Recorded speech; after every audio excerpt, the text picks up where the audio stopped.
Albino co-founder Scott Coates. It's a wonderful October day, and right now we are almost 50 kilometers northeast of Siem Reap town in Cambodia, and we're heading out today to explore two sites, Phnom Kulen, which is just behind me, and Kbal Spean. Now the first one here, Phnom Kulen, is sort of where the Angkor area started. In 802, King Jayavarman II actually bathed in some waters up on the mountain here.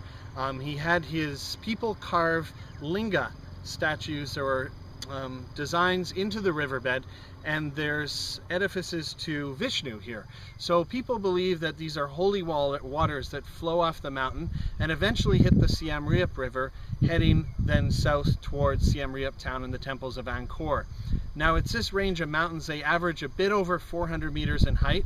It's about 30 kilometers long, and it's here that they cut out chunks of limestone rock that then were floated on bamboo rafts about 30 some odd kilometers back to Angkor, and they built the temple. So this is considered a really auspicious and holy area, and we're going to go in for a closer look. We are now up on Phnom Kulen mountain. This is the entranceway to the reclining Buddha, and these are beggars hoping you'll make merit and give them some funds. Let's go up. Quite a busy place here. People making merit, taking on holy water, praying to statues, and then I guess we head up to a reclining Buddha. The reclining Buddha from the late 1500s.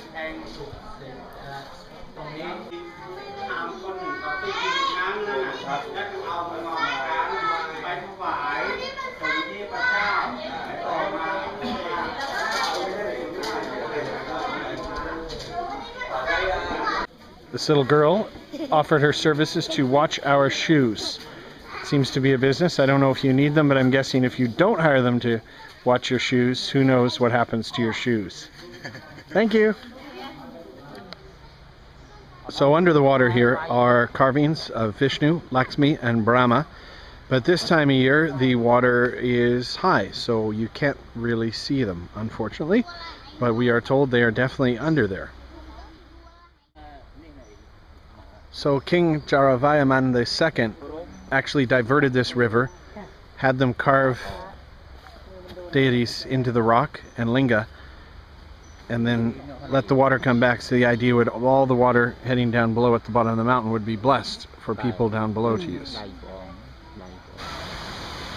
This is a 9th century temple, one of 57 that were built by Jayavarman II around the mountain here.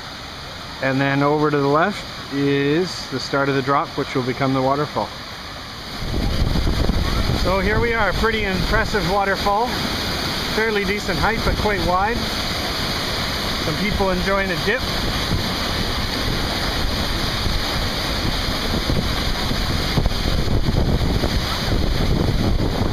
So this is one of the main attractions, the Kulen waterfall, about 15 meters or so high. Water's flowing pretty good this time of year in October. Great place for a swim, super inviting. Here we are now, about an hour and a half drive from Phnom Kulen. We're at Kbal Spean, which means bridgehead to locals. We're going to walk about 1.5 kilometers or so up through the jungle to another river with linga images carved inside. So apparently it's straight up, and we'll have a go.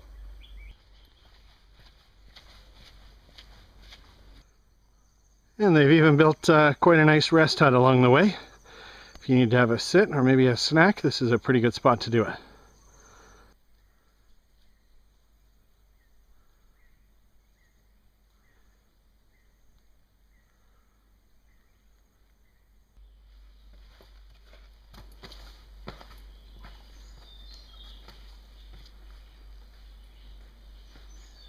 Pretty funky ladder for this steep bit.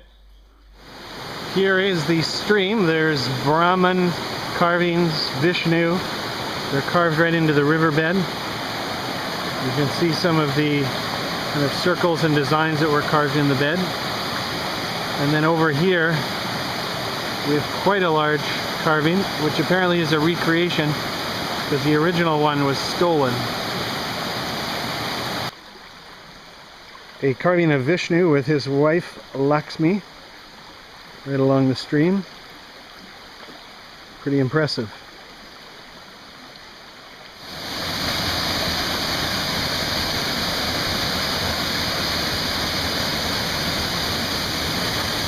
Got some nice cool stream water. It's blessed because it's run over the linga images carved in the riverbed. We're only about an hour to 45 minutes from Angkor Thom, so if you have an Angkor Wat pass, which gets you in here, and you crave a little bit of the jungle and some outdoors, this is a pretty nice option. As you can see, no one else is around. This is pretty sweet. It's been a pretty full day and quite a push to do Phnom Kulen and Kbal Spean in one day. They're a bit far apart. If you really have an interest in reclining Buddhas and kind of more modern temples and a bigger waterfall, then Phnom Kulen would be a good option, but make it a whole day, take time to do a hike. I think the better option for a little bit of nature is Kbal Spean, and that is not so far from Bante Sarai, the pink limestone temple that's quite famous.